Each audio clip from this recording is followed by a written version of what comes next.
The teletype machine in the corner of the archive room clattered like distant machine gun fire. Emmett Shaw didn't look up. He'd learned years ago that most urgent messages weren't urgent at all, just bureaucrats inflating their importance with exclamation points and red stamps. He was 40 pages deep into a 1947 diplomatic cable when the machine finally went silent. The sudden quiet made him glance over. A single sheet of paper hung from the roller, still warm from the mechanical friction. Emmett returned to his cable. The archive room in the NSA's Fort Meade complex was his kingdom now, a kingdom of dust and forgotten wars. 3 months ago, he'd had an office on the fourth floor with windows that actually opened. He'd had a team of 6 analysts in direct access to active intelligence streams. That was before he'd refused to participate in COINTELPRO. Before he'd told Deputy Director Whitmore that he hadn't spent 12 years breaking Soviet codes just to turn those same techniques against American citizens. Before he'd learned that principle had a price. The teletype message could wait. Everything could wait down here in the basement where they sent people to be forgotten.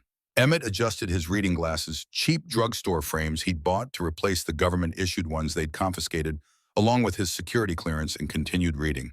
The 1947 cable was fascinating in its mundanity, a junior diplomat in Prague complaining about the quality of the borscht at a state dinner. Emmett smiled. History wasn't made in grand pronouncements.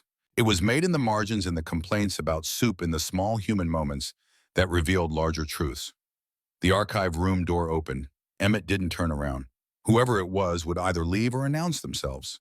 Footsteps. Heavy, military boots on linoleum. They finally found something for you to do besides reading 15-year-old restaurant reviews. Emmett closed the file, carefully marking his place with a strip of paper. He turned. Brigadier General Lucas Brennan stood in the doorway, filling it the way old soldiers did, not through size but through presence. Brennan was 61 but looked older, the way men who'd seen too much always looked older. His uniform was crisp, his silver stars polished to a mirror shine, but his eyes carried the kind of weariness that no amount of sleep could cure. General. Emmett stood more from habit than respect. They let you down into the basement. I thought the air wasn't rarefied enough for flag officers. Brennan smiled, but it didn't reach his eyes. I came to see how they were treating you. Like a mushroom. They keep me in the dark and feed me horse shit. Emmett gestured at the stacks of files surrounding his desk. I'm currently reviewing diplomatic cables from the Truman administration. Riveting stuff. Did you know that our ambassador to Czechoslovakia in 1947 had strong opinions about beet soup? Emmett, don't. Emmett held up a hand. If you're here to tell me that if I just kept my mouth shut, I'd still have my job, save it. I've had that conversation with myself every morning for 3 months. Brennan stepped fully into the room, closing the door behind him. The click of the latch sounded final, like a coffin closing. I'm not here to lecture you, Brennan said quietly. I'm here because I need you. Emmett laughed, a short, bitter sound. The NSA needs a disgraced cryptanalyst to do what decode intercepted recipes, break enemy knitting patterns. I need you to look at something. Brennan reached into his briefcase and pulled out a folder. Not the standard Manila government issue. This one was black with a red diagonal stripe across the corner. Emmett's breath caught. He hadn't seen a folder like that in 3 months. Red stripe meant active intelligence. Black meant eyes only. Together, they meant someone somewhere had decided something was important enough to break protocol. I can't look at that, Emmett said, but his eyes were already locked on the folder. I don't have clearance anymore. You have mine. Brennan set the folder on the desk. Consider this a field promotion. Temporary, deniable, and probably career-ending for both of us if anyone finds out. Emmett stared at the folder the way a reformed alcoholic stares at a bottle of bourbon. He'd sworn off this. He'd made peace with his exile. He'd convinced himself that he was better off down here, away from the moral compromises and bureaucratic doublespeak. But God, he'd missed it. The hunt. The puzzle. The moment when random numbers resolved into meaning, when chaos became signal, when the pattern emerged from the noise. What is it? His voice came out rougher than he intended. Berlin Armistice Treaty. Draft form. Scheduled to be signed in 96 hours at Checkpoint Charlie. Brennan tapped the folder. State Department fast-tracked it. Kennedy wants something positive after the Cuban mess last month. Proof that diplomacy works. Proof that we can de-escalate. Emmett knew about the Cuban Missile Crisis, of course. Everyone did. For 13 days in October, the world had held its breath, waiting to see if 2 superpowers would incinerate civilization over some missiles in the Caribbean. They'd pulled back from the brink. Barely. Now everyone wanted to believe that reason had prevailed, that cooler heads had triumphed, that the species had learned something from staring into the abyss. Emmett wasn't so sure. In his experience, people didn't learn. They just got better at lying to themselves. "What do you need me for?" Emmett asked. "State has their own translators." "It's not a translation issue." Brennan opened the folder. Inside was a thick sheaf of papers, maybe 60 pages. "The treaty is straightforward. Mutual reduction of forces in Berlin. Joint oversight of the corridor. Standard detente language. But there's an appendix, technical specifications regarding radar installations and communication protocols. It's written in cipher." Emmett felt his pulse quicken. What kind of cipher? That's the question. Brennan pulled out 3 pages covered in what looked like random alphanumeric sequences. "State says it's a diplomatic code, standard stuff. Their cryptography team decoded it as technical specifications for early warning radar stations. Nothing exciting. They sent it down here for archival verification, making sure it matches historical precedent for this kind of language." Emmett picked up the pages. Even before his conscious mind engaged, his subconscious was already working the part of his brain that saw patterns the way other people saw colors. Something was wrong. He couldn't articulate it yet, but the cipher felt wrong the way a piece of music feels wrong when played in the wrong key. "You don't believe State's translation," Emmett said. It wasn't a question. "I don't know what I believe." Brennan sat down in the only other chair in the room, an ancient thing with stuffing leaking from the arms. "But I've been doing this long enough to know when something feels off. State rushed this. They had their team decode it in 18 hours. 18 hours for 60 pages of cipher. That's fast," Emmett finished. "Too fast for a proper cryptanalysis." He was already scanning the pages, his eyes moving in the trained pattern he'd developed over 12 years. Not reading the individual characters that came later, but looking for the structure, the rhythm, the fingerprint that every cipher left behind. "Playfair variant," he murmured more to himself than to Brennan. "Modified Playfair, probably. See the digraph frequency here." He pointed to a cluster of repeated character pairs. "That's characteristic of polyalphabetic substitution. But it's irregular. There's no consistent period length." Brennan leaned forward. "English Emmett. It's an old cipher. World War I era, maybe earlier. The kind of thing you'd find in a Victorian spy novel. Not the kind of thing the Soviets would use in 1962. Emmett set the pages down, his mind racing. Why would they encrypt radar specifications using a cipher that's been obsolete for 40 years? Maybe they're not very good at cryptography. Emmett shot him a look. The Soviets have some of the best cryptographers in the world. They didn't break Enigma at Kursk by being incompetent. No, if they're using an outdated cipher, there's a reason. What reason? Emmett stared at the pages. The pattern was there just beneath the surface, like a shape moving under dark water. He could almost see it. "I need time," he said finally. "How long until the signing?" Brennan checked his watch. 96 hours, 4 days. "I'll need all 4. Emmett was already pulling out graph paper from his desk drawer, the kind with fine grid lines that he used for frequency analysis. "Tell anyone who asks that I'm doing routine archival work. Don't mention the treaty."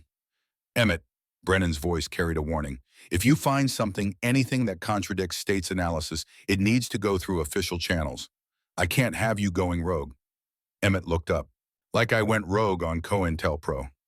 The question hung in the air between them. Brennan's face hardened. That was different. That was a matter of conscience. He stood adjusting his uniform jacket. "This is a matter of national security. If there's a problem with this treaty, the president needs to know, through proper channels, not through some cowboy operation by a disgraced analyst with an axe to grind." "I don't have an axe to grind," Emmett said quietly. "I have a job to do. You brought this to me because you trust my word. Let me do it." Brennan stared at him for a long moment. Then he nodded once sharp. 4 days. After that, the treaty gets signed and this becomes academic. He moved to the door, then paused. "Emmett, I meant what I said. If you find something, it goes through channels. I need your word." Emmett thought about lying. It would be easy.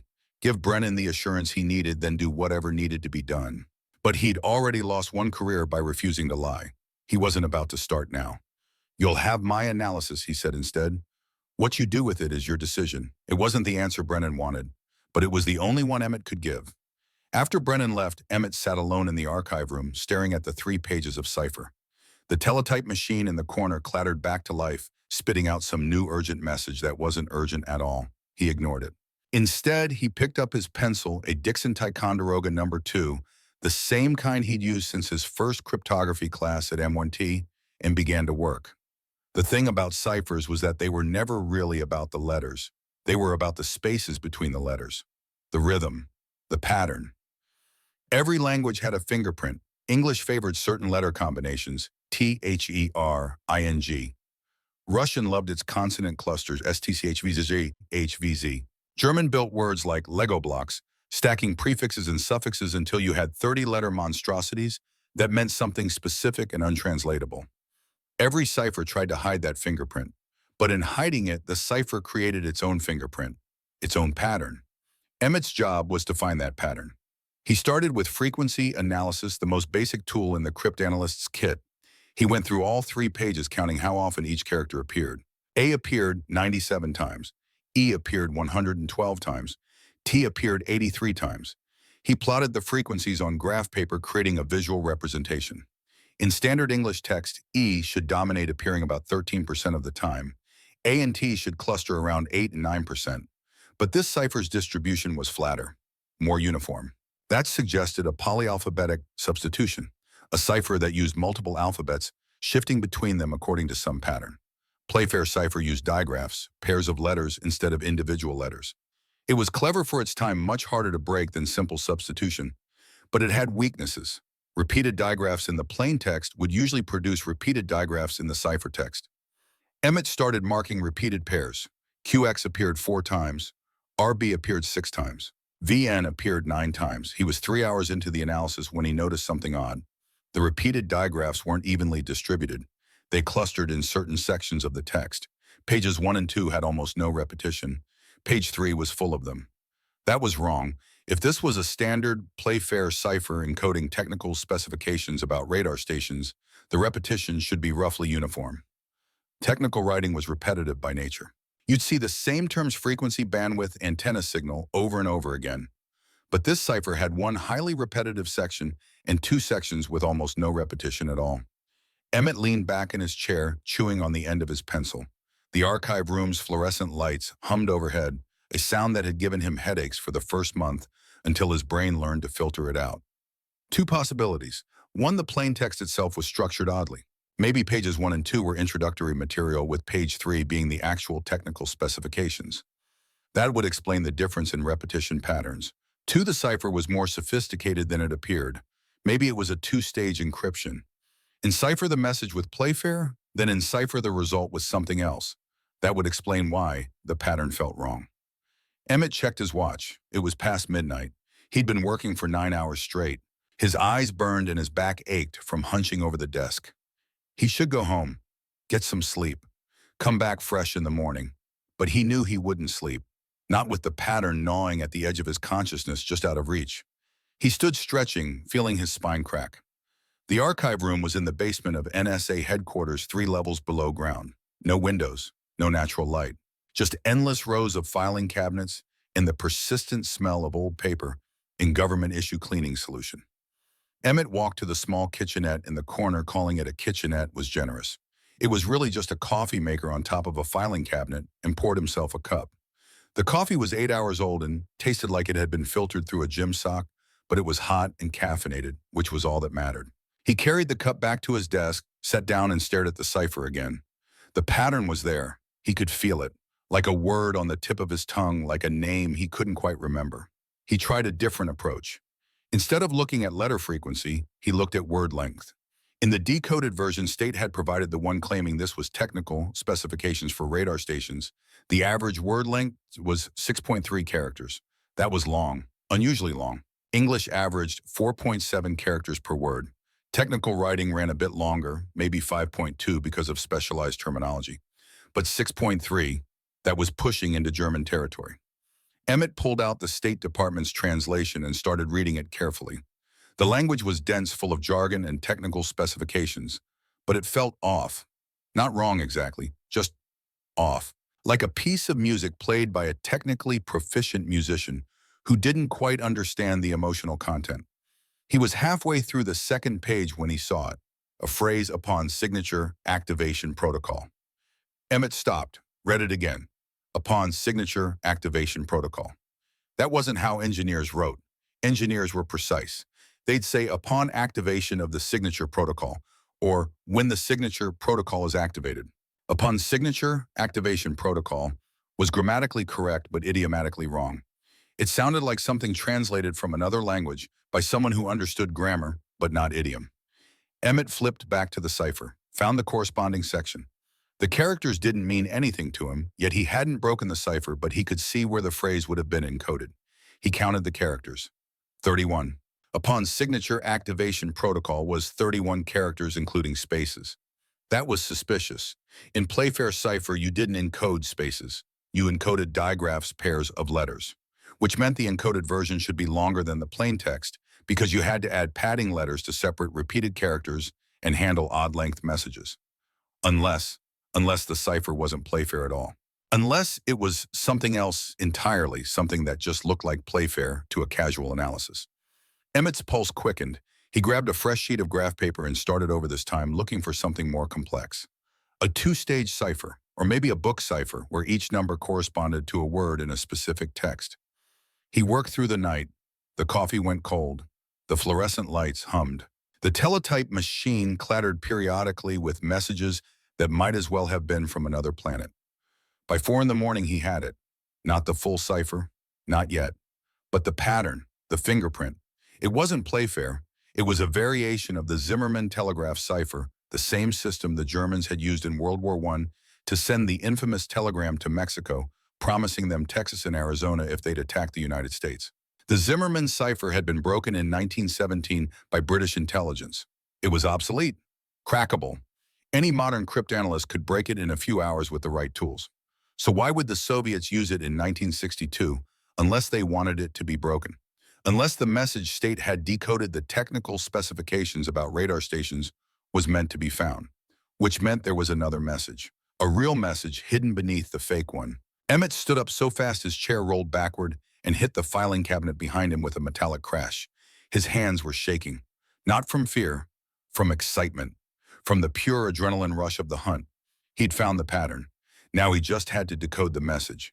He pulled out every cryptography manual he had in his personal collection books he'd kept from his MIT days field manuals, from the war academic papers on cipher analysis. He spread them across the desk, cross-referencing, checking, rechecking. The Zimmermann cipher worked by assigning 4-digit numbers to words and phrases.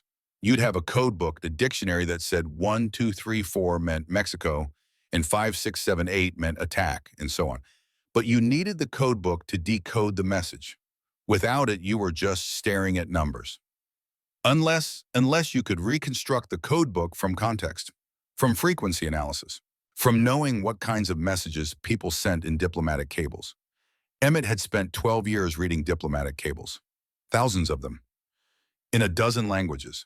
He knew the rhythms, the standard phrases, the diplomatic euphemisms that meant something entirely different from their literal translation. He could rebuild the codebook. It would take time, days maybe, but he could do it. The question was whether he had enough time. Emmett checked his watch. 4:30 in the morning. The treaty was being signed in 92 hours. He picked up the phone and dialed Brennan's home number. The general answered on the third ring, his voice thick with sleep. "This better be important, Emmett." "The State Department's translation is wrong," Emmett said without preamble. "The cipher isn't what they think it is. It's a Zimmermann variant, two-stage encryption. The radar specifications they decoded are a decoy message." Silence on the other end. "Then you're sure I'm sure enough to stake my reputation on it, which granted isn't worth much these days. But I'm sure too. What's the real message?" "I don't know yet. I need to rebuild the code book. That'll take time." "How much time?" Emmett looked at the pages spread across his desk, at the pattern that was finally starting to emerge from the chaos. "All of it," he said. "Every hour until the signing. Maybe not even that." Brennan was quiet for a long moment. Emmett could hear him breathing, could almost see him weighing options, calculating risks. "Do it," Brennan said finally. "I'll cover for you, but Emmett, if you're wrong about this, if you're seeing patterns that aren't there because you want them to be there." "I'm not wrong." Emmett surprised himself with the certainty in his voice. "I haven't been wrong about a cipher in 12 years. I'm not starting now." "Then prove it." Brennan hung up. Emmett set down the phone and looked at the cipher, at the pattern only he could see, at the message hiding beneath the message. Somewhere in those characters was the truth, a truth important enough to hide behind layers of encryption, a truth that someone desperately wanted to conceal. And Emmett Shaw, disgraced cryptanalyst basement-dwelling has-been, was going to find it. He picked up his pencil and got back to work. The hunt was on. By the time the sun came up, not that Emmett could see it, from 3 levels underground, he'd made progress. Not enough, but progress. The Zimmerman cipher was elegant in its simplicity. Each 4-digit code group represented a word or phrase from a codebook. Break enough code groups, identify enough patterns, and you could start reconstructing the codebook itself. Emmett had broken 17 groups out of 347. He rubbed his eyes, feeling the grit of exhaustion. His coffee cup was empty again. The archive room smelled like stale coffee and old paper, and the particular kind of desperation that came from working a problem that might not have a solution. But it did have a solution. Every cipher had a solution. That was the fundamental truth that had driven Emmett through 12 years of cryptanalysis. The message wanted to be found. It was just a matter of asking the right questions. Code group 0847 appeared 6 times across all 3 pages. In the State Department's translation, it had been rendered as frequency modulation. But that didn't fit the pattern Emmett was seeing. In a Zimmerman-style cipher, repeated code groups almost always represented common diplomatic phrases, articles, prepositions, the verbal connective tissue that held sentences together. Emmett tried different possibilities.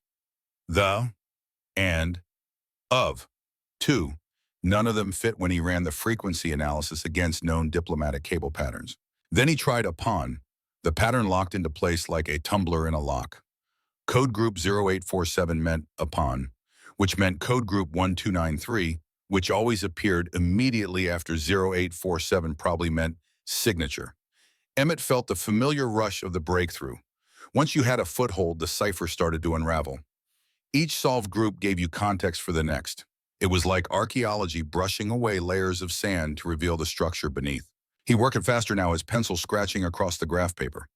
Code group 2156 appeared 5 times, always in conjunction with 0847-1293. Activation, maybe. That would fit with the phrase upon signature activation that had caught his attention earlier. The archive room door opened. Emmett didn't look up. Not now, General. I'm close. I'm not the General. The voice was unfamiliar, female, carrying the particular kind of authority that came from years of being the smartest person in the room and knowing it. Emmett looked up. The woman standing in his doorway was in her mid-40s, wearing a charcoal gray suit that probably cost more than Emmett made in a month. Her dark hair was pulled back in a severe bun. She carried a briefcase in one hand and an expression that suggested she'd already decided Emmett was wasting her time. Doctor. Irene Volkov, she said, not offering her hand. CIA Cryptography Division. Emmett set down his pencil carefully. I didn't know the CIA made house calls to the NSA basement. They don't usually. Volkov stepped into the room, her eyes scanning the papers spread across Emmett's desk. But General Brennan called Deputy Director Whitmore this morning with concerns about the Berlin Treaty. Whitmore asked me to verify your analysis. I haven't finished my analysis. Then I'll wait. Volkov pulled up the room's second chair, the one with stuffing leaking from the arms, and sat down. She set her briefcase on her lap, but didn't open it. General Brennan speaks very highly of your abilities, Mr. Shaw. He seems to think you're the best cryptanalyst in the country. He's wrong. I'm the best cryptanalyst in the world. Emmett said it without arrogance, just stating a fact. But that doesn't matter much when you're doing archival work in a basement. Yes, I read about your disagreement with the COINTELPRO program. Volkov's expression didn't change. Principled stand, admirable, also extraordinarily foolish. I can live with foolish. I couldn't live with spying on American citizens. A luxury of conscience. Volkov crossed her legs. Most of us don't have that luxury. We do what's necessary. Emmett turned back to his work. If you're here to lecture me about pragmatism, you can save it. I've had that lecture. It didn't take then. It won't take now. I'm not here to lecture you, Mr. Shaw.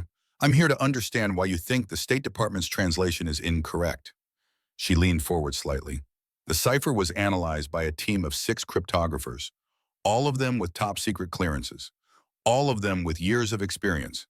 They unanimously concluded that the appendix contains technical specifications for radar installations. They're wrong. Based on what your superior intuition, Emmett picked up the 3 pages of cipher and held them out. Based on this, look at the structure, the frequency distribution. The repetition patterns? This isn't a standard diplomatic cipher. It's a Zimmerman variant, two-stage encryption designed to hide a message within a message. Volkov took the pages, studied them for a long moment. Her expression remained neutral, unreadable. I see Playfair characteristics, she said finally. The digraph structure is clear. That's what they want you to see. It's camouflage. Look deeper. Look at the code groups that appear most frequently. 0847, 1293, 2156. In a Playfair cipher encrypting technical specifications, you wouldn't see that kind of clustering. But in a Zimmerman variant encoding diplomatic language, it's exactly what you'd expect. Volkov set the pages down. You've broken some of the code groups. 17 so far. Show me. Emmett hesitated. Every instinct told him not to trust this woman. She'd appeared too quickly, too conveniently. Brennan had called Whitmore this morning less than 4 hours ago, and already the CIA had sent a senior cryptographer to verify Emmett's work. That wasn't normal bureaucratic speed. That was someone moving very deliberately to control a situation. But if he didn't share his analysis, Volkov would report back that Emmett had nothing substantive. The treaty would be signed. Whatever message was hidden in that cipher would stay hidden. He pulled out his worksheet showing the 17 code groups he'd identified. Volkov studied it with the focused intensity of a professional. Her eyes moved across the page in a trained pattern, not reading linearly but scanning for structure, for meaning. Upon signature, activation, she murmured, reading the decoded fragments. Transfer, protocol, command. She looked up. This could still be technical language. Activation protocols for radar systems. Command and control procedures. It could be, Emmett admitted, if these code groups appeared in isolation. But they don't. They appear in sequence. Upon signature, activation, transfer, protocol, command. That's not technical specification language. That's operational language. An instruction. An instruction to do what? That's what I'm trying to find out. I need more code groups. I need the context. Emmett retrieved his worksheet. How long have you worked in cryptography, Dr. Volkov? 20 years, 16 with the CIA. Then you know what a Zimmerman cipher looks like. You know the fingerprint. You're looking at it right now. Volkov stood abruptly. I'll need copies of your work, all of it. The decoded fragments, your frequency analysis, your methodology. Why? Because if you're correct, if this treaty contains hidden operational instructions, then we have a significant intelligence problem. One that needs to be addressed at the highest levels. She opened her briefcase, pulled out a camera. May I? Emmett watched as she photographed his worksheets, his graph paper, his annotated copies of the cipher. She worked quickly, efficiently, like someone who'd done this 1,000 times before. When she finished, she closed the briefcase and looked at Emmett with an expression he couldn't quite read. How long until you have the full decryption? She asked. I don't know. Days, maybe, if I'm lucky. The treaty is being signed in 88 hours. I'm aware. Volkov moved to the door, then paused. Mr. Shaw, can I give you some advice, unsolicited and probably unwelcome? Can I stop you? Be very careful about seeing patterns that confirm what you want to believe. You were removed from your position for insubordination. You have, whether you admit it or not, a grudge against the system. It would be very easy for that grudge to color your analysis, to make you see conspiracies where there are only clerical errors and bureaucratic incompetence. Emmett felt his jaw tighten. I don't deal in conspiracies. I deal in mathematics. Frequency distributions don't lie. Patterns don't lie. People lie. Yes, Volkov said quietly. They do. She left, closing the door behind her. Emmett sat in the sudden silence, staring at the spot where she'd stood. Something about the conversation felt wrong, off, like a cipher that looked correct on the surface but contained errors in the depths. He picked up the phone and dialed Brennan's office. The general answered immediately. Did you send the CIA? Emmett asked. I called Whitmore, yes. Told him we might have an issue with the treaty. He said he'd send someone to verify. Brennan paused. They already came. Dr. Irene Volkov. Know her. By reputation, she's supposed to be good. Soviet cryptography specialist, defected in '56. Another pause. You don't trust her. I don't trust anyone who shows up that fast and leaves that quickly. Emmett tapped his pencil against the desk. She took photographs of all my work. Standard procedure. Maybe, or maybe she wanted to know exactly how much I'd figured out. Brennan sighed. Emmett, I know you've been burned. I know you have reasons to be paranoid. But not everyone is the enemy. Sometimes people are just doing their jobs. You're right, sometimes. Emmett looked at the cipher spread across his desk. at the pattern that was slowly, painfully coming into focus. And sometimes the enemy looks exactly like someone just doing their job. Focus on the cipher. Let me worry about office politics. Brennan hung up. Emmett set down the phone and returned to his work. But the unease lingered, a low-grade anxiety humming beneath his concentration.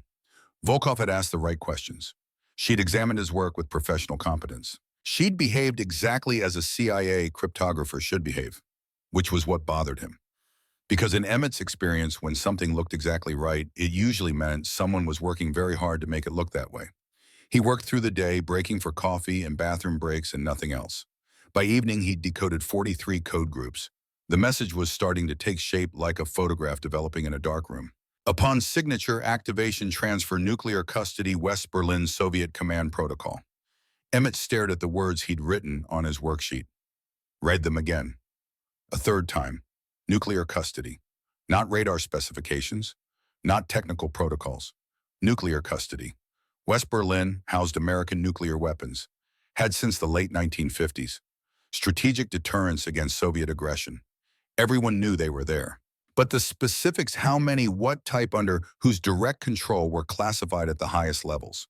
And this treaty, this Berlin Armistice Treaty, that was supposed to reduce tensions and prove that diplomacy worked, contained hidden instructions to transfer custody of those weapons to Soviet command. Upon signature, the moment the treaty was signed, the transfer would activate. Emmett's hands were shaking. He set down his pencil and pressed his palms flat against the desk, forcing them to be still. This couldn't be real. This couldn't be what he was reading. Except it was. The mathematics didn't lie. The frequency patterns didn't lie. The Zimmerman cipher, once you understood its structure, was remarkably straightforward to decode. Someone had embedded operational instructions into a diplomatic treaty. Instructions that would give the Soviet Union control of American nuclear weapons in West Berlin. And they'd hidden those instructions in a cipher designed to look breakable while actually hiding a deeper message. The State Department's team had broken the outer cipher, the decoy message about radar stations, and stopped there, satisfied they'd found what they were looking for. But Emmett had looked deeper. He picked up the phone to call Brennan, then stopped. Who had created this cipher? Who had the expertise to design a two-stage encryption system sophisticated enough to fool the State Department's entire cryptography team? Who had access to diplomatic treaty language? Who had been in Emmett's archive room this morning photographing all of his work? Dr. Irene Volkov, Soviet cryptography specialist. Defected in 1956, or had she? Emmett set down the phone without dialing. If Volkov was still working for Soviet intelligence, if her defection had been a cover, a long-term infiltration, then she now knew exactly how much Emmett had decoded. She knew he was close to uncovering the full message, which meant he was in danger. He looked at the door. It had a lock, but it was a standard government-issue lock. Nothing that would stop someone determined to get in. Emmett gathered his worksheets, his decoded fragments, everything that documented his analysis. He couldn't leave them here. If something happened to him, if he had an accident, before he could report his findings, the truth would die with him. He needed to get this information to someone he could trust. The question was, who? Brennan was the obvious choice. But if the CIA was compromised, if Volkov had managed to position herself as the verifying authority on this treaty, then going through official channels might just alert the people who needed this cipher to stay hidden. Emmett needed proof, incontrovertible proof, not 43 code groups and a theory. The full message, every word decoded, something so clear, so undeniable that it couldn't be dismissed as the paranoid fantasies of a disgraced analyst. He checked his watch, 7:30 in the evening. The building would be mostly empty now. Skeleton crew on the night shift. No one paid much attention to the basement. No one cared what the archived materials specialist did with his time, which meant he could work undisturbed. Emmett locked his door from the inside. It wouldn't stop someone with keys, but it might buy him a few seconds warning if anyone tried to enter. Then he went back to work. Midnight came and went, then 1 a.m., then 2. Code group by code group, the message revealed itself. Emmett worked with the focused intensity of a surgeon, checking and rechecking each identification, making sure the pattern held, making sure he wasn't seeing what he wanted to see. Upon signature, activation, transfer, nuclear custody, West Berlin Soviet Command Protocol. Protocol Epsilon, immediate implementation, no verification required. American forces stand down, transfer complete within 6 hours, signature. Protocol Epsilon. Emmett didn't know what that meant, but he could guess. Some prearranged Soviet operational protocol. Something they'd planned years in advance, waiting for the right moment to implement. And that moment was in 84 hours when the President of the United States signed a treaty he believed would reduce tensions and prove that reason could prevail over conflict. Emmett pulled out a fresh sheet of paper and began writing a summary. Clear, concise, irrefutable. The kind of analysis that even a non-cryptographer could understand. He was halfway through when he heard footsteps in the hallway outside. Emmett froze, pencil suspended over paper. The footsteps were slow, deliberate, not the quick pace of someone passing by, the measured tread of someone approaching with purpose. They stopped outside his door.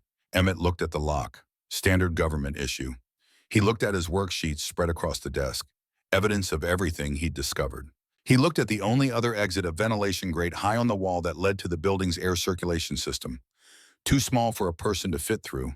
The door handle turned, found resistance. Someone testing whether it was locked. A knock. 3 sharp raps. "Mr. Shaw," a man's voice, unfamiliar. "I need to speak with you. It's urgent."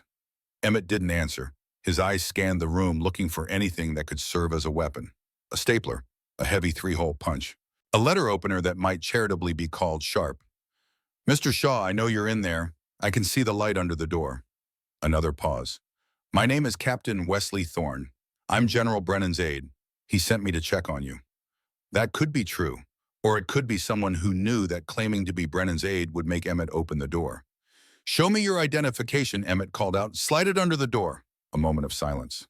Then a military ID card slid under the door. Emmett picked it up, studied it in the fluorescent light. Captain Wesley Thorne, 29 years old, assigned to General Brennan's office. The photo matched the voice, young, serious, the kind of earnest intensity that suggested someone who still believed in the mission.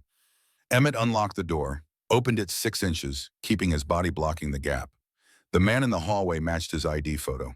He wore an army uniform, crisp and clean despite the late hour. He looked tired but alert. His eyes moved past Emmett to the papers on the desk, then back to Emmett's face. "General Brennan asked me to deliver a message," Thorne said. "He tried calling, but your line was busy." Emmett had taken the phone off the hook hours ago. Too many distractions. "What's the message?" "He said to tell you Volkov ran a parallel analysis. She's reporting to Whitmore tomorrow morning that you're correct. The cipher is Zimmerman variant, but her decoded message matches State's original translation. Radar specifications. Nothing more." Emmett felt cold spread through his chest. She's lying. That's what the general thinks too. Thorne glanced down the hallway, checking they were alone. "He wants you to finish your analysis tonight. Have the full decryption ready by morning. Something concrete enough that it can't be dismissed." "I'm close. Maybe another few hours." "I'll wait." Thorne stepped into the room. "Make sure you're not disturbed." Emmett wanted to refuse, wanted to say that he worked better alone. But the truth was he felt exposed down here, vulnerable. If Volkov was working against him, if she was still loyal to Soviet intelligence, then she knew he was close to exposing the real message. And people who exposed Soviet operations had a tendency to have accidents. "Fine," Emmett said, "but stay out of my way." Thorne nodded and took up a position by the door, standing at something approximating parade rest. Military bearing even at 2 in the morning in a basement archive room. Emmett returned to his desk and picked up his pencil. The pattern was almost complete now. Just a few more code groups. Just a few more pieces of the puzzle. He could feel the truth assembling itself, could see the full picture starting to emerge from the fragments. And what he saw terrified him. Because this wasn't just about nuclear weapons in Berlin. Protocol Epsilon, once he found references to it in old intelligence files, was a Soviet contingency plan from 1945. A plan to seize control of occupied territories through legal mechanisms rather than military force. The Berlin Armistice Treaty was supposed to be the instrument of that seizure. Sign the treaty, activate the protocol, and the Soviets would have legal custody backed by the full text of an international agreement of American nuclear weapons. They wouldn't have to invade West Berlin. They'd own it, legally, completely. And the president signing what he believed was a peace treaty would hand it to them. Emmett worked faster, his exhaustion forgotten. Code group after code group fell into place. The message grew clearer, more complete. By 4 in the morning, he had it all. Every word, every instruction, the complete operational directive hidden inside a diplomatic treaty. He read through it 3 times, checking for errors, making sure he hadn't made any mistakes in the analysis. No errors, no mistakes, just the undeniable truth laid out in decoded cipher text. Emmett gathered all his worksheets, all his documentation, and assembled them into a coherent report. He wrote an executive summary in plain language that a non-specialist could understand. He included his methodology, his frequency analysis, his step-by-step decryption of each code group. It was airtight, irrefutable, the kind of analysis that would end careers and start investigations. He put it all in a folder and stood up. His back screamed in protest. His eyes felt like someone had poured sand in them. But he'd done it. He had proof. "Captain Thorne," he said, "I'm ready to see the general." Thorne straightened from his position by the door. "Now it's 4 in the morning, sir." "Now," Emmett confirmed, "because in 80 hours the president is going to sign a treaty that gives the Soviet Union control of our nuclear weapons in Berlin, and I'm going to make damn sure that doesn't happen." Thorne looked at the folder in Emmett's hands, at the exhaustion and determination on Emmett's face. "Yes, sir," he said quietly. "I'll take you to him." They left the archive room together, Emmett clutching his folder like a shield. Behind them, the fluorescent lights hummed in the empty room. The teletype machine clattered with some new urgent message. But Emmett didn't look back. He was done looking back, done accepting exile, done being quietly shuffled aside while people who cared more about appearances than truth made decisions that could end the world. He had the cipher, he had the truth. Now he just had to make someone listen. General Lucas Brennan lived in a modest townhouse in Georgetown, the kind of place that suggested a military salary and no interest in ostentation. Thorne drove them there in an unmarked sedan, saying nothing during the 20-minute drive from Fort Meade. The streets of Washington were empty at this hour, the city holding its breath between night and dawn. Emmett clutched his folder and watched the dark buildings slide past. He'd been awake for 24 hours straight. His body was running on adrenaline and the particular kind of manic energy that came from solving an impossible puzzle. But beneath the exhaustion, beneath the triumph of the breakthrough, was a growing sense of dread. He'd found the truth. That was the easy part. Making anyone believe it, that was going to be harder. Brennan answered the door in a bathrobe, his gray hair uncombed, his eyes sharp despite the hour. He looked at Emmett, then at Thorne, then back at Emmett. "You broke it," he said. "Not a question. All of it." Emmett held up the folder. Every code group, the complete message. Brennan stepped aside. "Come in." The townhouse's interior matched its exterior, functional spare, decorated with the kind of military memorabilia that spoke of a long career and a lot of wars. Brennan led them to a study lined with bookshelves. A desk sat beneath a window overlooking a small garden. The only decoration was a photograph of a younger Brennan in uniform shaking hands with Eisenhower. Brennan sat behind the desk and held out his hand. "Show me." Emmett passed him the folder, watched as the general opened it and began to read. Brennan's face remained impassive, but Emmett saw the moment comprehension hit, saw the slight tightening around the eyes, the way his jaw clenched. Brennan read through the entire analysis without speaking. When he finished, he closed the folder carefully and looked up. "You're absolutely certain about this?" "As certain as mathematics allows. I've triple-checked every code group. The pattern is consistent. The methodology is sound." Emmett leaned forward. "General, that treaty contains operational instructions to transfer custody of our nuclear weapons in West Berlin to Soviet command. Upon signature, the moment the president signs, Protocol Epsilon activates." Brennan was quiet for a long moment. In the silence, Emmett could hear the old house settling, the hum of the refrigerator in the kitchen, the distant sound of a car passing on the street outside. "Dr. Volkov ran a parallel analysis," Brennan said finally.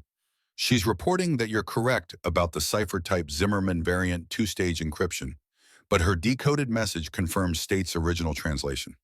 Radar specifications, technical protocols, nothing about nuclear weapons. She's lying.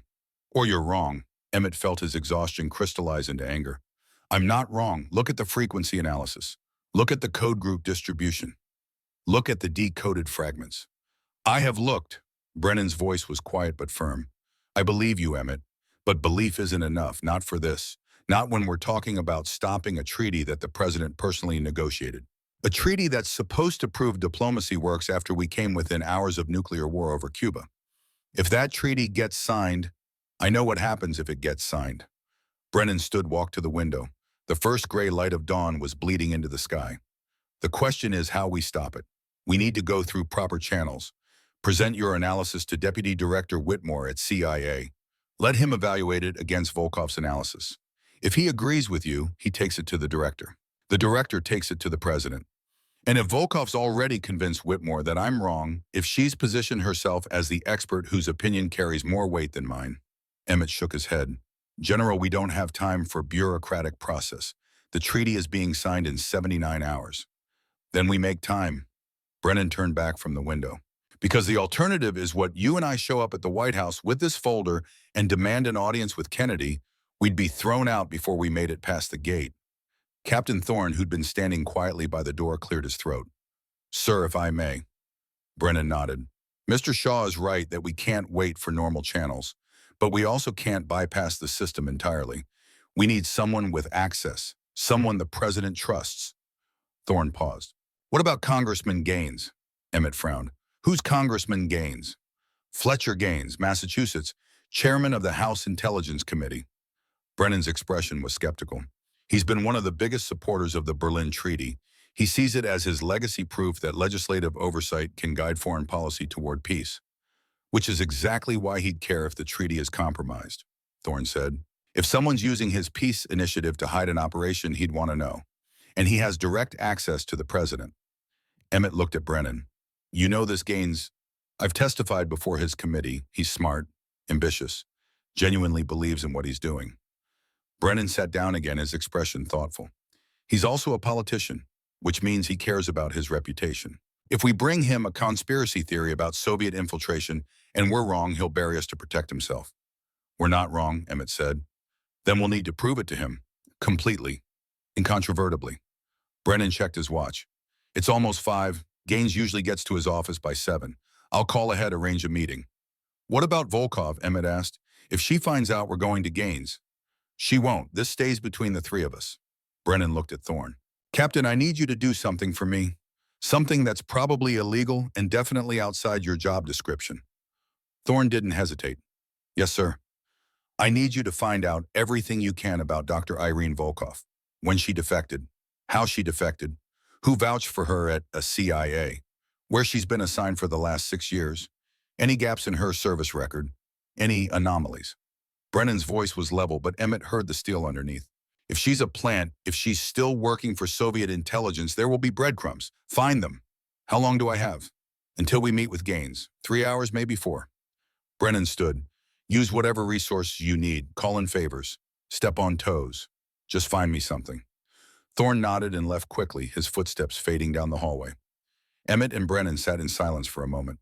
Through the window, the sky was growing lighter. Somewhere in this city, people were waking up, brewing coffee, reading newspapers, going about their lives with no idea that a treaty they'd never heard of might hand their weapons to their enemies. You should sleep, Brennan said. You look like death. I can't. Emmett rubbed his burning eyes. Every time I close my eyes, I see those code groups. That message upon signature activation. Like someone set a trap and we're walking right into it. Then don't think of it as a trap. Think of it as a puzzle you've already solved. Brennan's expression softened slightly. Emmett, you did the impossible. You broke a cipher that an entire team of analysts missed. You found a message that someone went to enormous lengths to hide. That's not nothing. It's nothing if we can't stop the signing. We will. Brennan's voice carried the kind of certainty that came from 30 years of military command. You focus on your evidence. Make sure it's airtight. I'll handle the politics. Emmett wanted to believe him, wanted to trust that the system would work, that presenting the truth would be enough. But he'd already learned once that the system didn't reward truth-tellers. It rewarded team players, people who kept their heads down and their mouths shut. Still, what choice did he have? He couldn't stop the treaty signing by himself. He needed Brennan, needed someone with stars on their shoulders and connections in high places. He needed to trust that this time would be different. I'll review my analysis again, Emmett said. Make sure there are no holes. Nothing Gaines can use to dismiss it. Good. Brennan walked him to the door. And Emmett, when we go to see Gaines, let me do most of the talking. You present the technical evidence. But the political argument, the persuasion, that's my territory. Emmett nodded. He understood. Brennan was trying to protect him. Trying to make sure that if this went wrong, the fallout landed on a general's stars rather than a disgraced analyst's already ruined career. It was kind. It was also probably futile, but Emmett appreciated the gesture anyway. Congressman Fletcher Gaines's office was on the 3rd floor of the Rayburn House office building, down a corridor lined with the offices of other representatives whose names Emmett didn't recognize. The hallways were quiet at 7:30 in the morning, just the occasional staffer hurrying past with coffee and briefcases. Brennan had called ahead. Gaines was expecting them. They were shown into a reception area decorated with photographs of Massachusetts Cape Cod beaches, Boston Harbor, the Berkshires in autumn. A young woman with perfect hair and a practiced smile told them the congressman would be with them shortly. Shortly turned into 20 minutes. Emmett sat in an uncomfortable chair and reviewed his analysis for the dozenth time, checking for any weakness that a hostile reader might exploit. The mathematics were sound. The methodology was standard cryptanalytic practice. The conclusions were inescapable. But mathematics didn't account for politics, and everything about this situation was political. The door to the inner office finally opened. Fletcher Gaines emerged, and Emmett immediately understood why Brennan had described him as ambitious. Gaines was in his early 50s, with the kind of telegenic good looks that played well on television. His suit was perfectly tailored. His handshake was firm without being aggressive. His smile suggested genuine warmth, while his eyes did rapid calculations about who these visitors were and what they wanted. "General Brennan, good to see you again." Gaines shook Brennan's hand, then turned to Emmett. "And you must be Mr. Shaw. My aide said this was urgent." "It is, Congressman." Brennan's tone was formal, careful. "We have information about the Berlin Armistice Treaty, information that suggests the treaty may not be what it appears." Gaines's smile didn't waver, but something shifted in his eyes. A wariness. "Come in, let's talk." The inner office was larger, with windows overlooking the Capitol building. More photographs lined the walls. Gaines with Kennedy, with Johnson, with various other politicians whose faces Emmett recognized from newspapers. A man who collected powerful connections the way other people collected stamps. Gaines sat behind his desk and gestured for them to take the chairs opposite. "I have a committee meeting at 9, so we'll need to be relatively brief." "What's this about?" Brennan nodded to Emmett. This was his cue. Emmett opened his folder and pulled out the decoded message. "Congressman, I'm a crypt analyst with the NSA. I was asked to verify the appendix to the Berlin Treaty, the section containing technical specifications that was written in cipher. The State Department's analysis concluded it was standard diplomatic code containing radar installation details." "I'm aware," Gaines said. "I reviewed that analysis myself. Routine technical language." "It's not." Emmett slid the decoded message across the desk.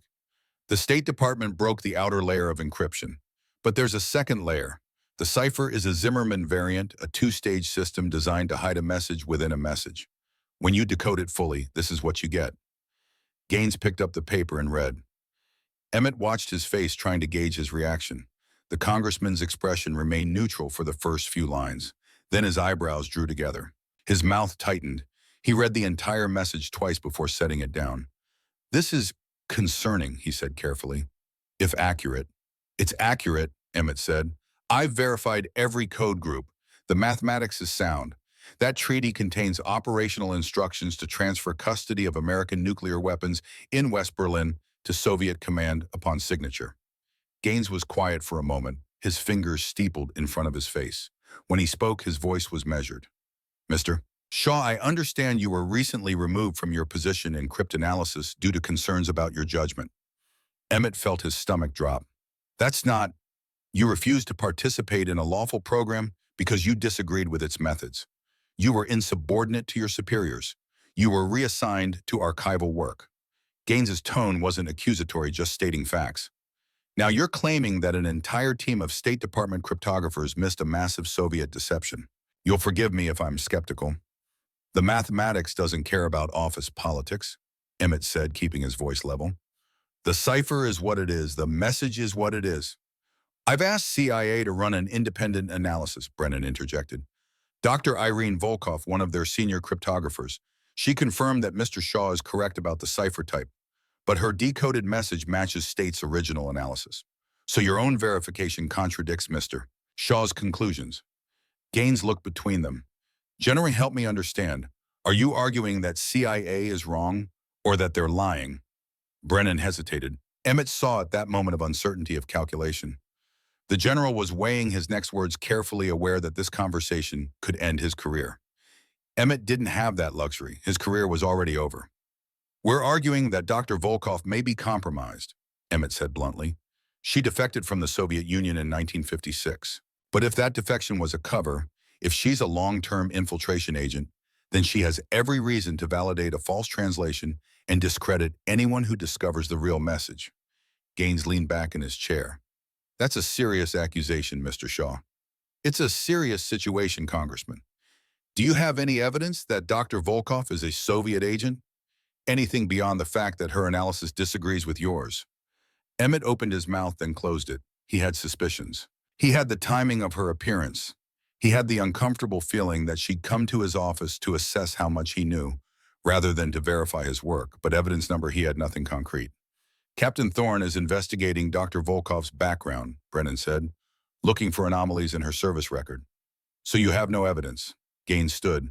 Gentlemen, I appreciate you bringing this to my attention. I really do. But what you're asking me to do is convince the president to cancel a treaty that took 18 months to negotiate based on one analyst's interpretation of a cipher, when the intelligence community's consensus contradicts that interpretation. The intelligence community is wrong, Emmett said.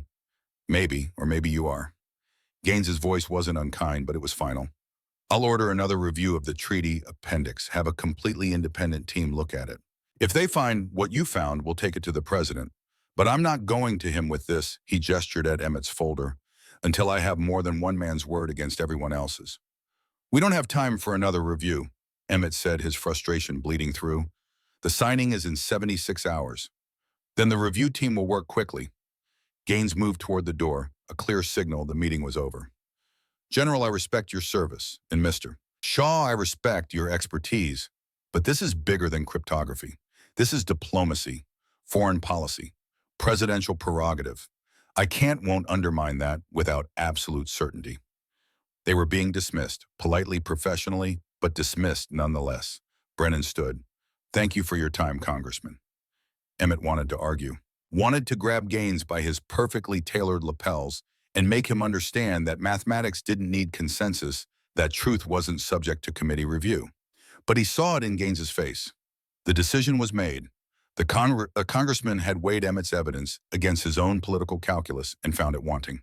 They left the office in silence, walked down the corridor past staffers who were starting to arrive for the workday, emerged into the bright morning sunshine of a Washington October. That went well, Emmett said bitterly. He's not wrong to be cautious. Brennan's voice was heavy. We're asking him to stake his reputation on your analysis. If you're wrong, I'm not wrong. If you're wrong, he becomes the man who killed a peace treaty based on conspiracy theories. That's career suicide for a politician.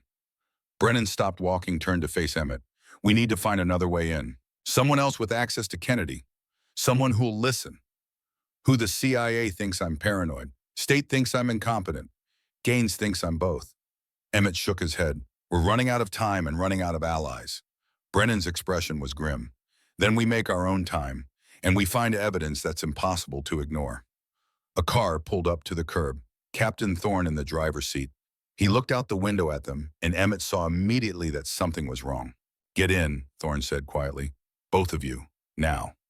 They got in. Thorne pulled away from the curb, smoothly checking his mirrors with the kind of practiced attention that suggested he was worried about being followed. What did you find? Brennan asked. Dr. Volkov's service record is clean, too clean.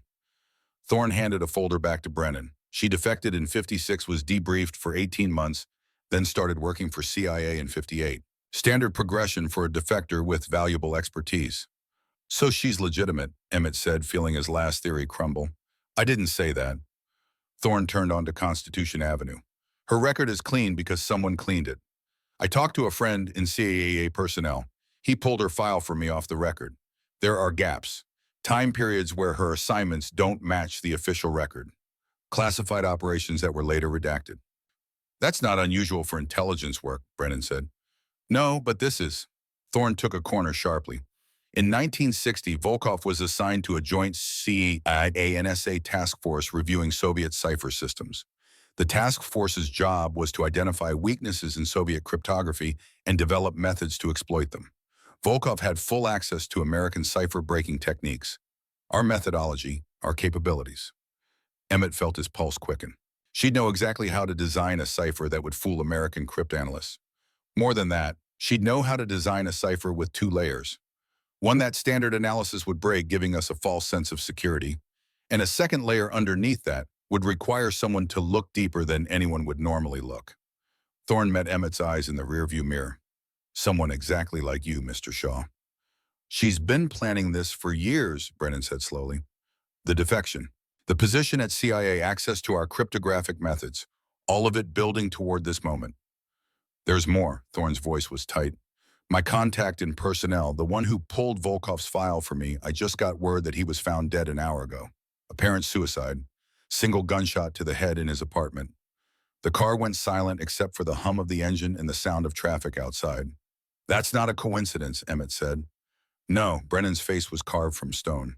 It's a message. Volkov knows we're investigating her, and she's cleaning up loose ends.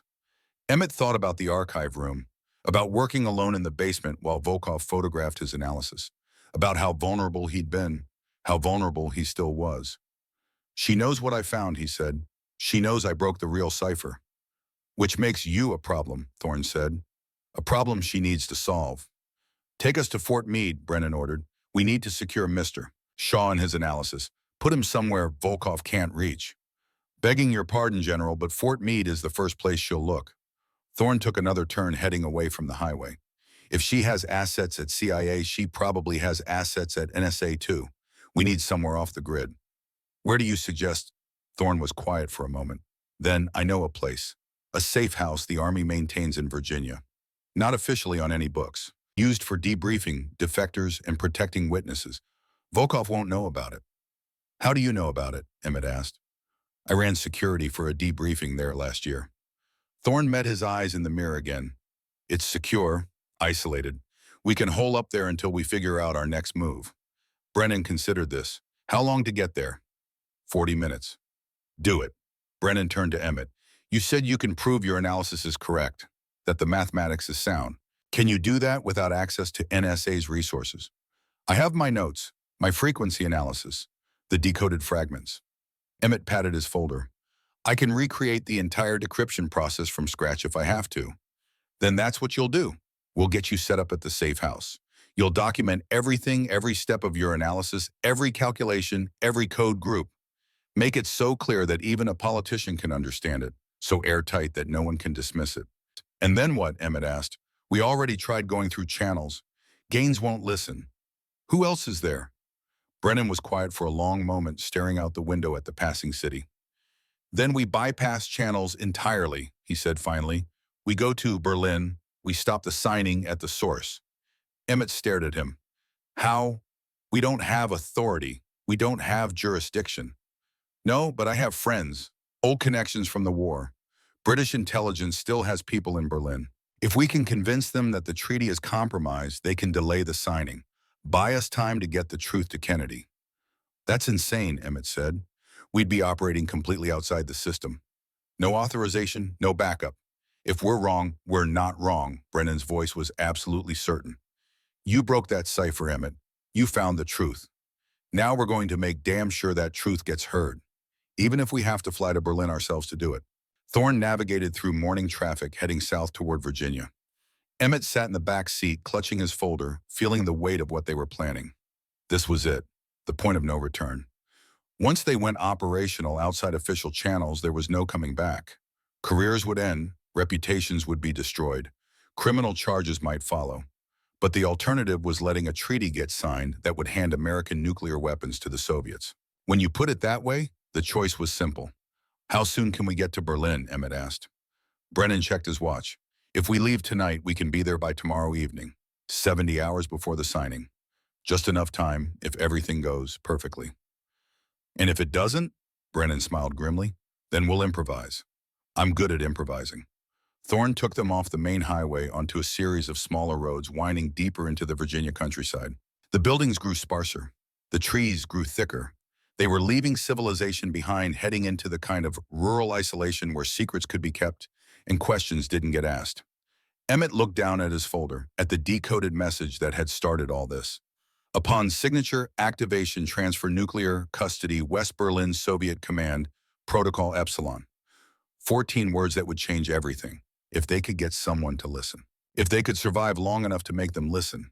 If Volkov didn't find them first. The safe house appeared ahead, a small farmhouse at the end of a long gravel driveway. Isolated, defensible, the kind of place you brought people who needed to disappear for a while. Thorne pulled up to the house and killed the engine. Welcome to the end of the road, he said. From here, gentlemen, we're on our own. They got out of the car. The October air was cool and clear. Somewhere in the distance, a crow called. Otherwise, silence. Emmett looked at Brennan, at Thorne, at two men who were risking everything to help him expose a truth that no one wanted to hear. Thank you, he said quietly, for believing me. I don't believe you, Brennan said. I believe the mathematics, the evidence, the pattern. He put a hand on Emmett's shoulder. Now let's go make everyone else believe it too. They walked into the safe house together. 74 hours until the signing, and the clock was ticking. The safe house had 3 bedrooms, a kitchen that smelled of disuse, and a gun safe in the basement. Thorne checked the perimeter while Brennan made coffee. Emmett spread his analysis across the dining room table, preparing to document everything from scratch. We leave for Berlin at 2200 hours, Brennan said, setting down a mug. That's 11 hours from now. Military transport from Andrews Air Force Base.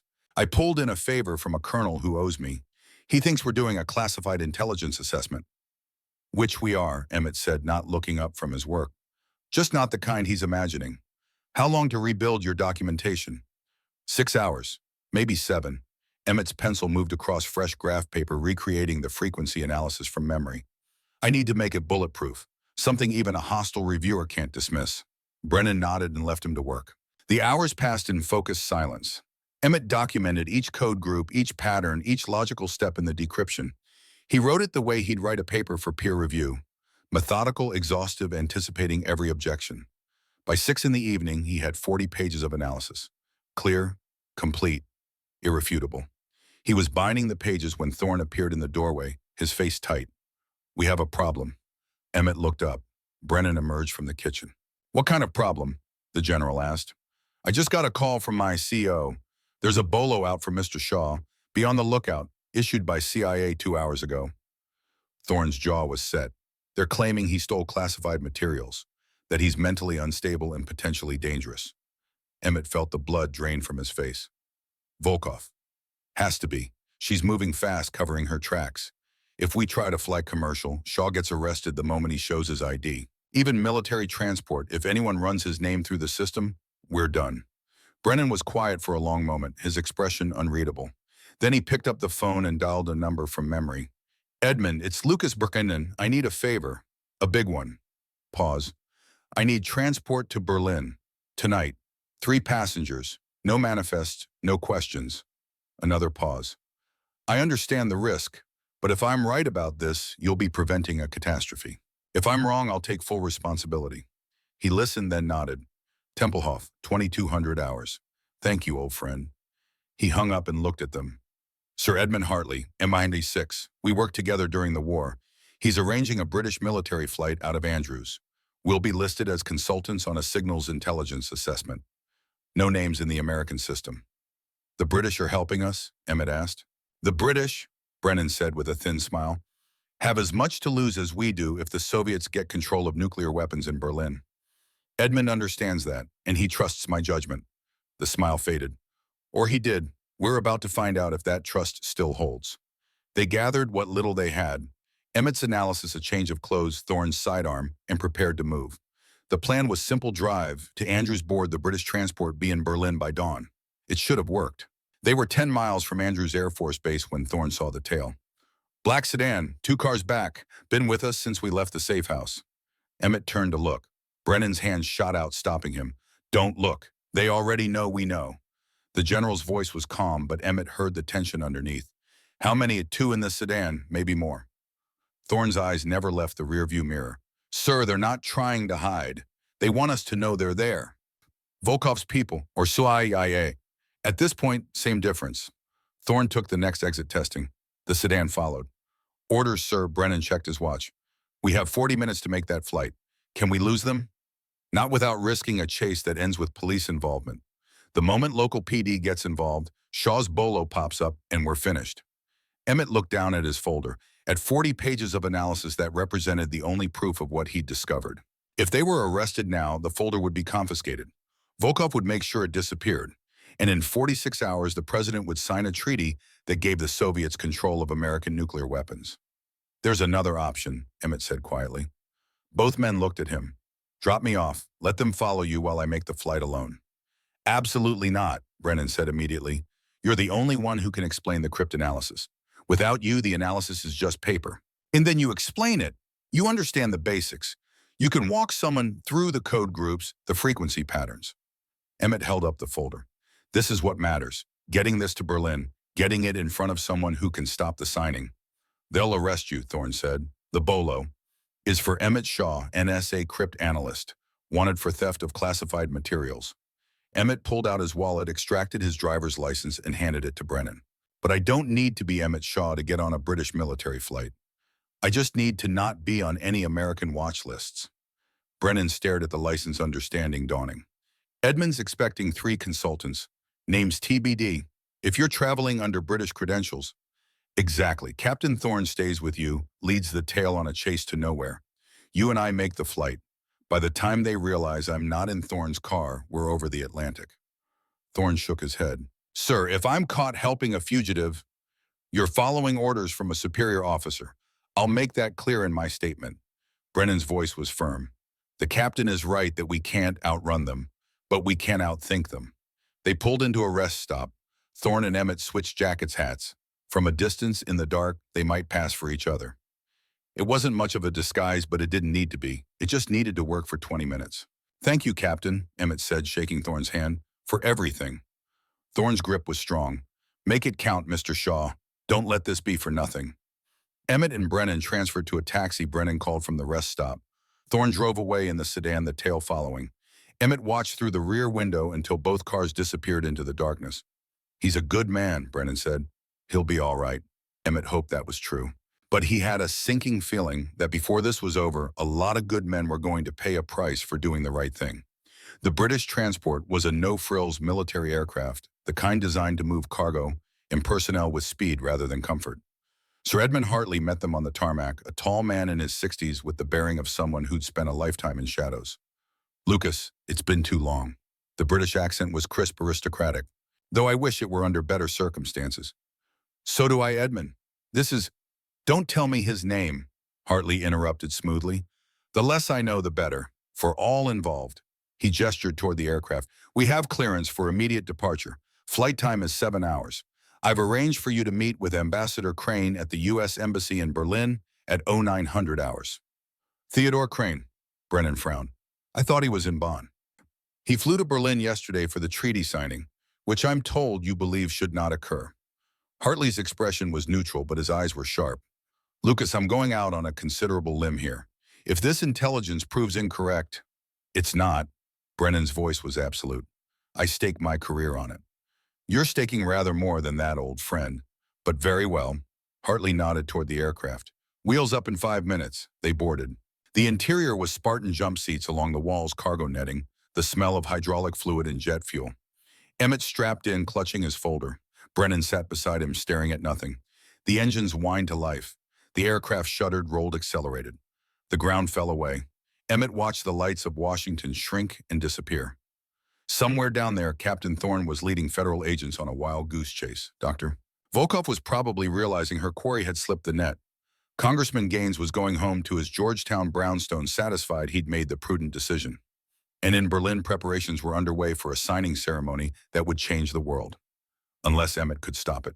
He opened his folder and began reviewing his analysis one more time, checking for any weakness, any gap that a hostile reviewer could exploit.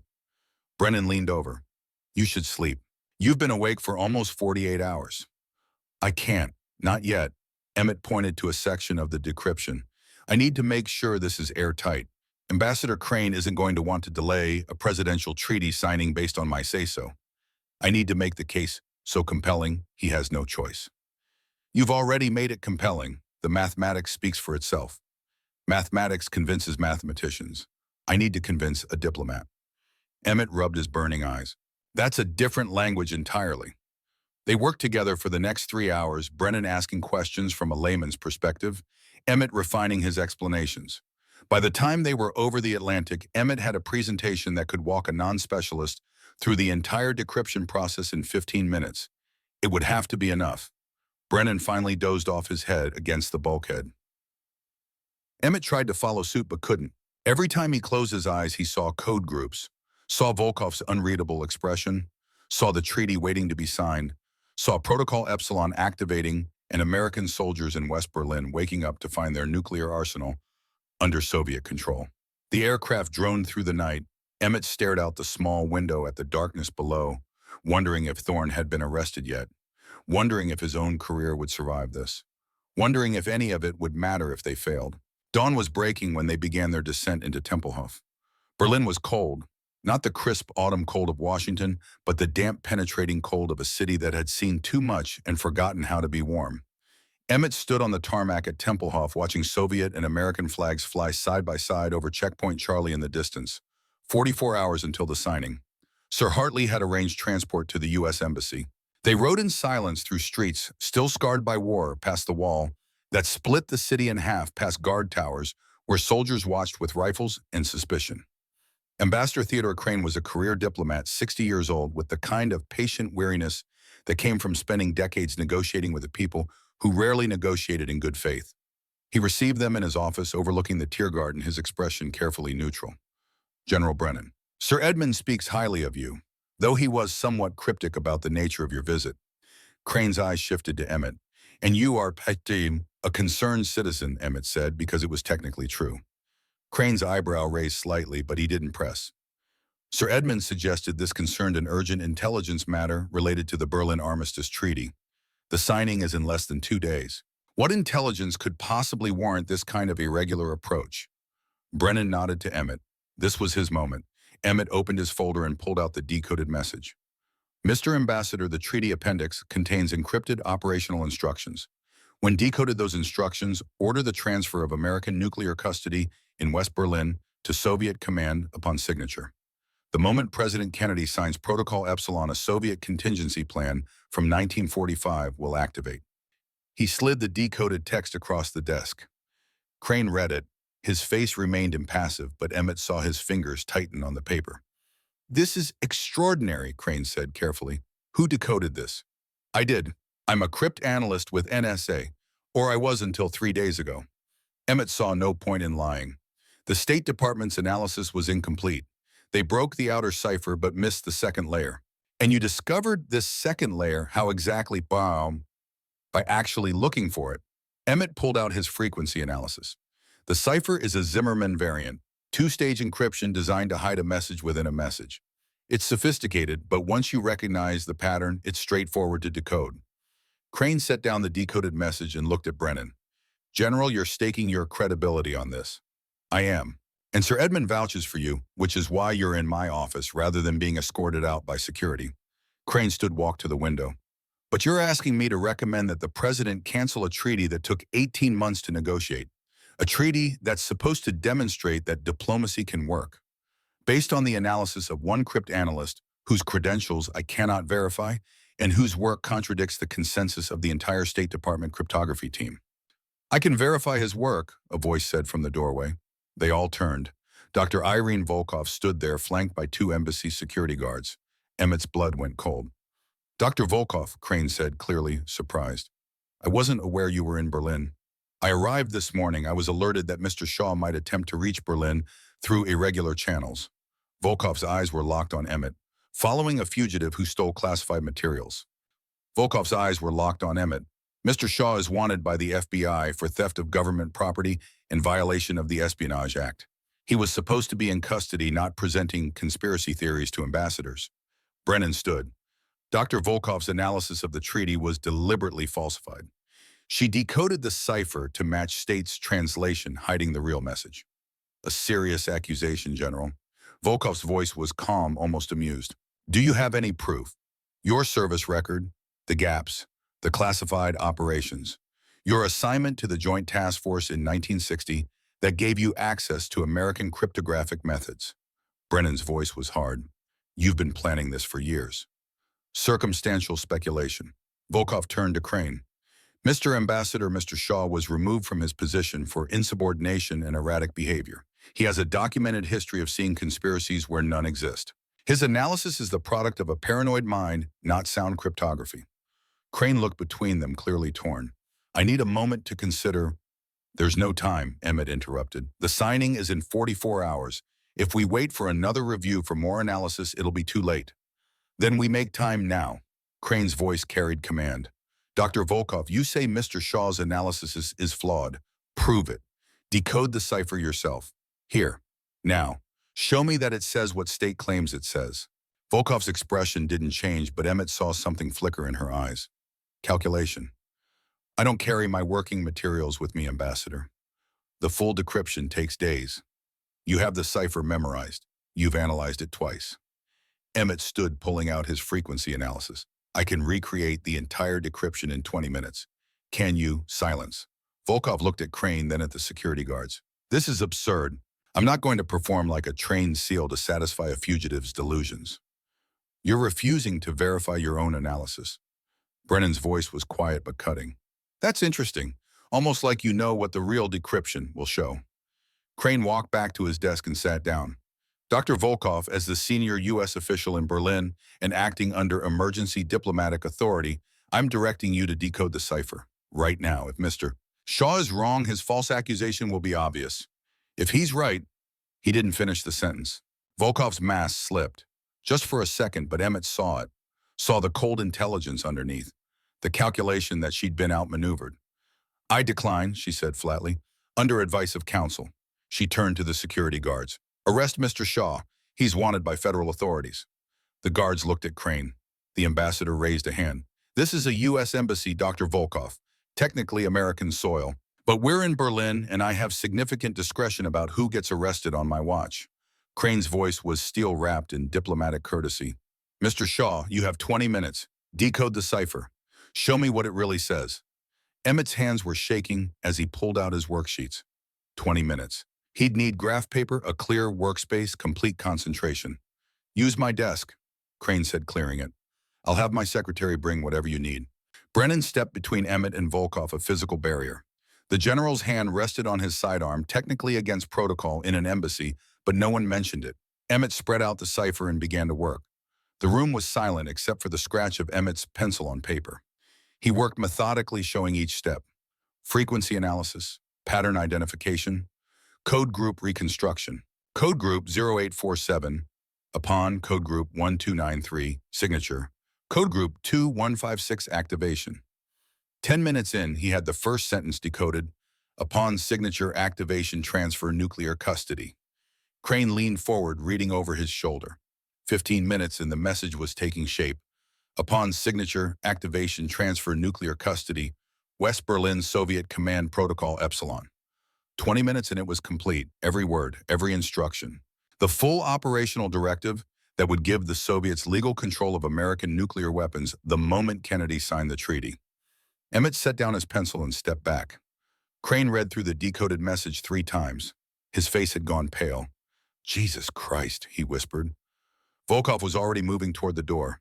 Brennan blocked her path. You're not going anywhere, the general said quietly. You have no authority to detain me. I'm a CIA officer. You're a Soviet agent, Crane said, his voice hard. And you just tried to trick the President of the United States into signing a treaty that would hand our nuclear arsenal to Moscow. He picked up his phone. Get me the director, immediately. Volkov's hand went to her jacket. Brennan's pistol was out before she could complete the motion. Don't, he said. Please don't. The embassy security guards finally moved, flanking Volkov, removing something from her jacket, a small pistol, compact and deadly. She smiled. It was a terrible smile, empty of warmth. You think this changes anything, the treaty will be signed. President Kennedy wants his legacy. Congressman Gaines wants his peace. They'll find a way to dismiss this, to explain it away. Maybe, Emmett said, but at least they'll know the truth. What they do with it is their choice. Volkov looked at him for a long moment. You should have stayed in your basement, Mr. Shaw. You would have lived longer. They took her away. Emmett sat down heavily, the adrenaline draining, leaving only exhaustion. Crane was on the phone, his voice urgent, explaining the situation to Washington. Brennan stood by the window, watching Soviet flags flutter over Checkpoint Charlie. Will they cancel the signing? Emmett asked. Brennan was quiet for a moment. I don't know. This should be enough. But politics is a strange beast. Kennedy staked significant capital on this treaty. Gaines has his legacy wrapped up in it. Volkov's right that there will be pressure to find a way forward, even knowing what the treaty really does. Even then, Brennan turned from the window. But we've given them the truth. The rest is up to them. Crane hung up the phone. The director is briefing the president now. He's ordered an immediate halt to all treaty preparations pending a full review. He looked at Emmett. Mr. Shaw, you're officially no longer a fugitive. The charges have been dropped. The director extends his gratitude. Gratitude, Emmett repeated hollowly. That's nice. He also wants to offer you your old position back, with a promotion and a presidential commendation for no. Emmett stood. Thank you, but no, I don't want to go back to that world. Crane blinked. Mr. Shaw, you just prevented a catastrophic intelligence failure. You're being offered a chance to Pia. To what? Go back to the basement. Wait for the next time someone decides that truth is less important than expediency. Emmett shook his head. I'm done. With all of it. Brennan put a hand on his shoulder. What will you do? Emmett thought about it. About 12 years of breaking codes and keeping secrets. About 3 months of exile. About 72 hours of hunting a truth that no one wanted to hear. I'm going to teach, he said. Georgetown needs a new cryptography professor. Someone to train the next generation. Someone to teach them that mathematics doesn't lie. That patterns don't have politics. That sometimes the truth matters more than convenience. They'll need people like you in the classroom, Brennan said quietly. God knows they need them. 3 days later, the White House announced that the Berlin Armistice Treaty would not be signed. Technical irregularities had been discovered in the appendix language. Negotiations would resume after a full review. The official statement made no mention of hidden ciphers, Soviet infiltration, or nuclear weapons. The truth was classified, buried in files that would stay sealed for 50 years. Emmett Shaw read the announcement in a cafe near Georgetown University, where he'd just accepted a teaching position. He thought about Captain Thorne, who'd been arrested that night, leading the tail on a wild chase through Maryland, spent 20 hours in FBI unit custody, maintaining he was following General Brennan's direct orders, then been quietly released with no charges and a promotion to major. The Army wanted the whole affair buried as quickly as possible. About General Brennan, who'd announced his retirement to spend more time with family he didn't have. About all the people who'd risked everything to make sure the truth got heard. The truth had won, barely, by the thinnest of margins, and the world would never know how close it had come to losing. Emmett ordered another coffee and opened his first textbook on cryptographic theory. He had a class to prepare, students to teach, a next generation to train in the art of finding patterns that others missed. The cipher had been broken. The war had been stopped. Now came the harder work, making sure it never happened again.